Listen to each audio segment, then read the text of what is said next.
दुनिया जहान में इस हफ्ते, क्या जल्द ही मल्टीपल स्क्लेरोसिस की रोकथाम संभव हो पाएगी? स्वागत है आपका दुनिया जहान में। मेरा नाम है मोहनलाल शर्मा।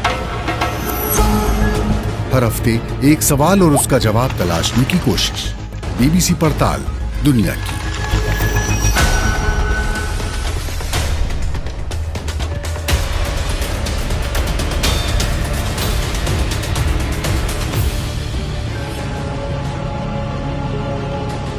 फरवरी 2024 में प्रसिद्ध वैज्ञानिक एंथनी इप्स्टाइन का निधन हो गया। लगभग 50 साल पहले एंथनी इप्स्टाइन ने इवान बार के साथ मिलकर एक ऐसे वायरस का पता लगाया था जिसे बाद में इप्स्टाइन बार वायरस या EBV का नाम दिया गया।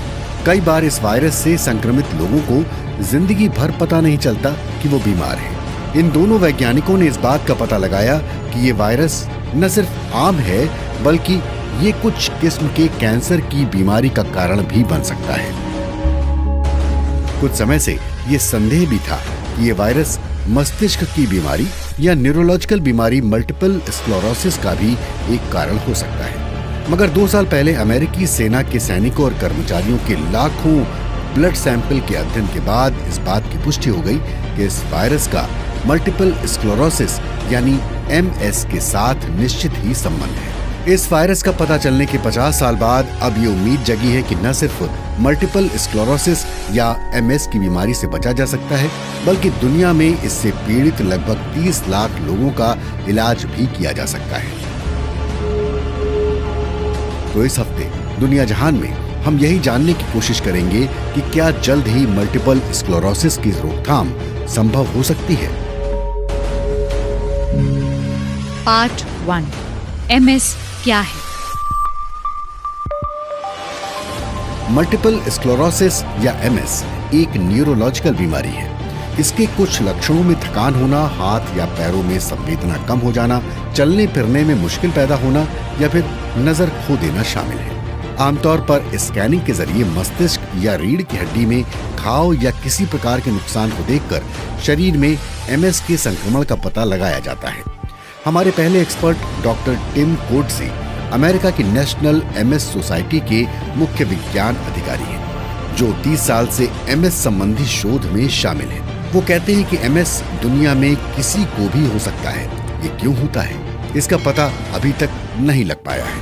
2 to 3 times as many women as men get MS. पुरुषों की तुलना में महिलाओं में MS के संक्रमण की संभावना 2 से 3 गुना अधिक होती है। ऐसा क्यों है, ये पता लगाने के लिए अभी रिसर्च चल रही है, लेकिन निश्चित ही पुरुषों की तुलना में ये बीमारी महिलाओं में अधिक पाई जाती है।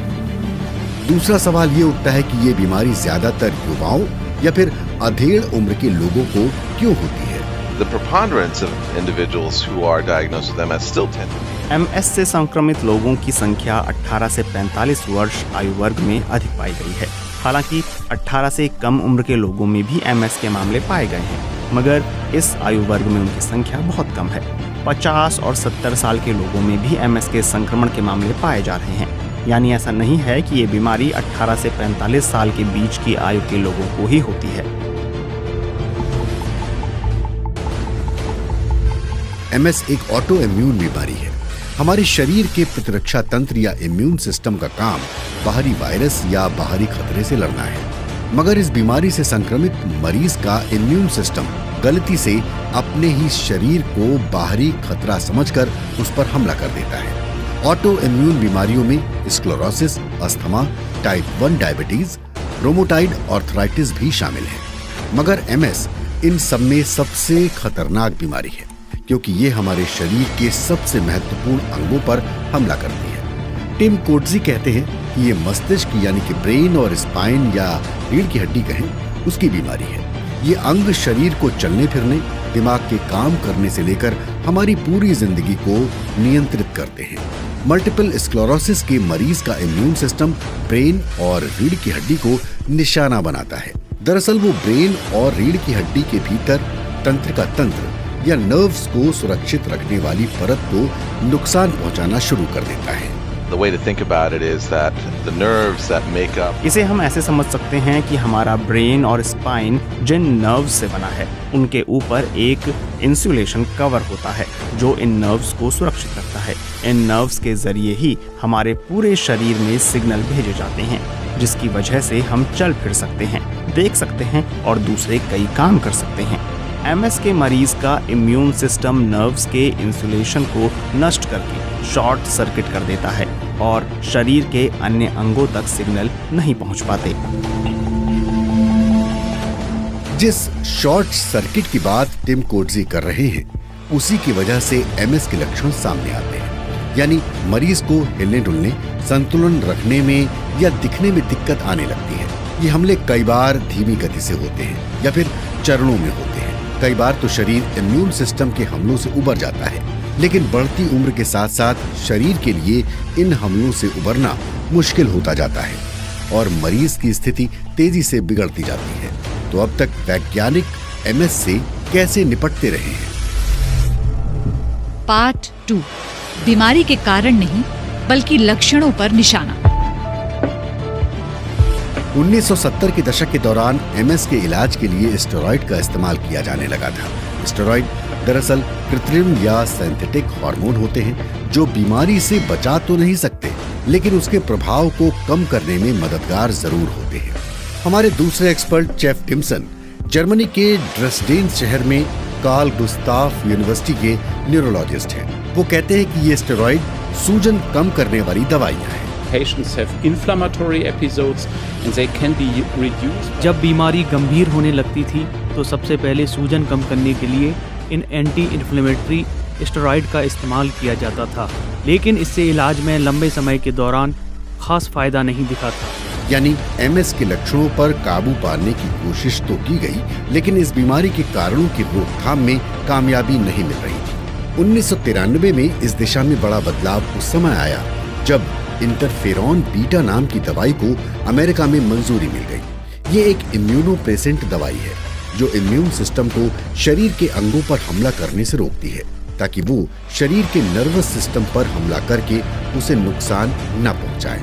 बाद में ऐसी ही एक और दवाई का इस्तेमाल होने लगा जिसका नाम था ग्लैटिरेमा acetate. Anti-inflammatories, they are both now used for more than ये दोनों ही एंटी इन्फ्लेमेटरी दवाइयां हैं जिनका इस्तेमाल 20 सालों से हो रहा है। बीमारी को नियंत्रित करने में दोनों का प्रभाव एक जैसा है। हम कह सकते हैं कि ये लगभग 30% तक प्रभावी है। हमारे शरीर की व्हाइट ब्लड सेल या श्वेत रक्त कोशिकाएं बाहरी वायरस से या खतरों से शरीर की रक्षा करती हैं, और जब इम्यून सिस्टम गलती से शरीर को ही खतरा समझ लेता है तो ये व्हाइट ब्लड सेल्स उन पर हमला कर देती हैं। ये कोशिकाएं शरीर में मौजूद लिम्फ नोड से निकलती हैं।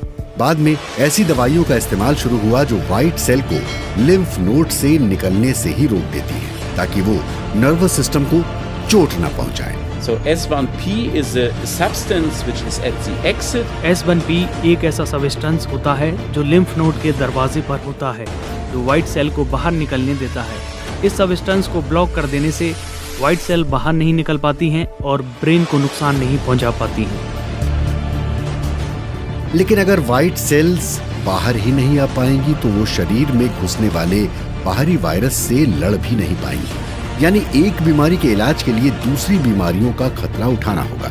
जेफ टिम्सन इस बात पर भी जोर देते हैं कि अगर MS संक्रमण का पता जल्द लगा लिया जाए तो उसे नियंत्रित करके मरीज की स्थिति को स्थिर रखने में मदद मिलती है। वो कहते हैं कि इस बात की गारंटी तो नहीं है कि इलाज कामयाब होगा, लेकिन मल्टीपल स्क्लेरोसिस से शरीर को हुए नुकसान को सीमित जरूर किया जा सकता है। पार्ट 3, मरम्मत। हमारे तीसरे एक्सपर्ट जेफरी होयंग अमेरिका की जॉर्ज टाउन यूनिवर्सिटी में जीव विज्ञान के एसोसिएट प्रोफेसर हैं और वो मल्टीपल स्क्लेरोसिस से नर्व के इंसुलेशन को होने वाले नुकसान पर शोध करते हैं। नर्व्स यानी तंत्रिकाओं को सुरक्षित रखने के लिए उनके इर्द गिर्द चर्बी युक्त पदार्थ की एक परत होती है जिसे माइलिन कहते हैं। प्रोफेसर होयंग ये जानने की कोशिश कर रहे हैं कि एमएस के कारण क्षतिग्रस्त हो चुके माइलिन की कृत्रिम तरीके से मरम्मत कैसे की जा सकती है। I'm basically very interested in understanding how the brain repairs following injury. मैं ये समझने की कोशिश कर रहा हूँ कि मस्तिष्क किसी चोट के बाद चोटिल हिस्से की मरम्मत कैसे करता है। इसके पीछे जीव विज्ञान के कौन से सिद्धांत हैं। अगर हम ये समझ पाएं तो ऐसी दवाइयाँ बना पाएंगे जो क्षतिग्रस्त माइलिन को ठीक कर सकेंगी। माइलिन पर होने वाले हमले को डिमाइलिनेशन कहा जाता है, यानी नर्व्स के इर्द गिर्द लिपटी चर्बीदार माइलिन की परत क्षतिग्रस्त हो जाती है। So in our brain and in people with हमारे ब्रेन में जब किसी प्रकार की चोट की वजह से डीमाइलिनेशन होता है तो ब्रेन उसे ठीक करके रीमाइलिनेशन करता है। लेकिन जो मरीज 15-20 साल से एमएस से संक्रमित होते हैं उनके शरीर में रीमाइलिनेशन की प्रक्रिया धीमी पड़ जाती है या ठीक से नहीं हो पाती, जिसकी वजह से मरीज की स्थिति बिगड़ती जाती है। जेफरी होयंग का मानना है कि जिस प्रकार बढ़ती उम्र के साथ शरीर की किसी चोट से उबरने की क्षमता कमजोर हो जाती है, उसी प्रकार रिमाइलिनेशन की प्रक्रिया भी धीमी हो जाती है। एमएस का प्रभाव भी बढ़ती उम्र के साथ तीव्र होने लगता है और 70 या 80 साल की उम्र के मरीजों की दिक्कतें बढ़ जाती हैं। मगर कई बार 30 या 40 साल के बाद भी रिमाइलिनेशन की प्रक्रिया बहुत धीमी हो जाती है। ब्रेन में चोट को ठीक करने का काम शरीर के अन्य अंगों की तुलना में ज्यादा मुश्किल होता है। जेफरी होयंग की रिसर्च का मकसद ऐसी दवा बनाने में मदद करना है जो रिमाइलिनेशन की समस्या का हल निकाल सके। मगर हम ऐसी दवा बनाने के कितने करीब हैं? Well, actually, we're very close, I believe. There are drugs out there already. हम कामयाबी के काफी करीब हैं। ऐसी कई दवाइयों का ट्रायल चल रहा है जो मल्टीपल स्क्लेरोसिस से क्षतिग्रस्त हो चुके नर्व्स पर रीमाइलिनेशन कर पाएंगी। मुझे लगता है कि बहुत ही जल्द ऐसी दवा तैयार हो जाएगी जो एमएस से होने वाले नुकसान का इलाज कर पाएगी। इस रिसर्च का फायदा ये होगा कि इससे स्ट्रोक, ब्रेन इंजरी और अल्जाइमर जैसी बीमारी के इलाज के लिए दवा बनाने में भी मदद मिल सकती है। यानी वैज्ञानिक शरीर के काम करने की क्षमता को ठप करने वाली कई बीमारियों के इलाज पर शोध कर रहे हैं। उनका उद्देश्य न सिर्फ मल्टीपल स्क्लेरोसिस का इलाज ढूंढना है, बल्कि इस बीमारी को पूरी तरह से खत्म करना है। Part 4 kissing virus. जनवरी 2022 में अमेरिकी वैज्ञानिकों ने एक बड़ी खोज की। अमेरिकी सैनिकों और कर्मचारियों के 1 करोड़ ब्लड सैंपल के अध्ययन के बाद उन्होंने पाया कि मल्टीपल स्क्लेरोसिस और एक आम किस्म की हर्पिस के बीच निश्चित ही कोई न कोई संबंध है। इस प्रकार के हर्पिस से ग्लैंड्यूलर फीवर होता है, जिसे किसिंग डिसीज भी कहते हैं। हमारी चौथी एक्सपर्ट हैं डॉक्टर क्लेयर शैनन लो, जो यूके की बर्मिंघम यूनिवर्सिटी में वायरोलॉजी की प्रोफेसर हैं और वो इप्स्टाइन बार वायरस या EBV की मल्टीपल स्क्लेरोसिस और कैंसर की बीमारी में भूमिका पर रिसर्च कर रही हैं। ये वायरस कई बार बचपन में ही बच्चों के शरीर में प्रवेश कर जाता है। ये आम किस्म का वायरस होता है और इससे बच्चों में बुखार के लक्षण उभर आते हैं। So it was decades ago that people first guessed that EBV. कुछ दशकों पहले संदेह हुआ था कि EBV वायरस का संबंध मल्टीपल स्क्लेरोसिस से हो सकता है। यह काफी आम वायरस है और दुनिया के 95% आबादी में इसका संक्रमण है। यह बात भी सामने आई कि जिन लोगों को MS बीमारी है उनमें EBV मौजूद था और जिन्हें MS बीमारी नहीं है उनमें EBV का संक्रमण भी नहीं पाया गया। इन आंकड़ों के अनुसार जिन 5% लोगों में EBV का संक्रमण नहीं होता उन्हें MS भी नहीं होता। मगर क्लेयर शैनन लो भी मानती हैं इससे कुछ ठोस पता नहीं चलता। So there are not any really good direct links to say. ऐसा कोई ठोस सबूत नहीं है कि EBV से निश्चित तौर पर MS की बीमारी होती है, मगर स्थितियों के आकलन से यह संकेत मिलता है कि EBV के संक्रमण से MS होने का खतरा बढ़ जाता है।